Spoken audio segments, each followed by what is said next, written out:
Hello friends, అందరికీ నమస్కారం అండి. Welcome to KVC kitchen. Friends, ఈరోజు సింపుల్ టేస్టీ రెసిపీ రాగి సంకటి. 2 గ్లాసులు రేషన్ బియ్యం తీసుకొని 2-3 సార్లు బాగా కడుక్కొని 10 నిమిషాలు నానబెట్టుకోవాలి.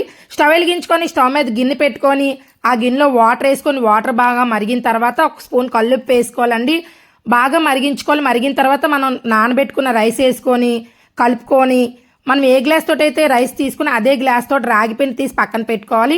రైస్ ఉడికిందో లేదో చెక్ చేసుకొని 1 కప్పు నెయ్యి వేసుకొని 2-3 సార్లు కలుపుకోవాలండి. ఈ కలుపుకున్న తర్వాత పక్కన పెట్టుకుని రాగి పిండి వేసుకొని గరిట పెట్టకుండా 10 నిమిషాలు అది వదిలేసేయాలి. 10 నిమిషాల తర్వాత గరిటతో కలుపుకోవాలండి. బాగా కలుపుకొని స్టవ్ ఆఫ్ చేసేసుకోవాలి. స్టవ్ ఆఫ్ చేసి 10 నిమిషాల తర్వాత చేతికి నెయ్యి కానీ నూనె కానీ అప్లై చేసుకుని ఉండ చుట్టేసుకోవడమే. రెడీ అయిపోయిందండి రాగి సంకటి. ఇది మటన్తో కానీ చికెన్తో కానీ సాంబార్తో కానీ తీసుకుంటే చాలా టేస్టీగా ఉంటుంది. మీరు ట్రై చేయండి. ఎలా వచ్చిందో కామెంట్ సెక్షన్లో చెప్పండి. నా వీడియో కనుక మీకు నచ్చినట్లయితే నా channel like, share, subscribe. Thank you for watching.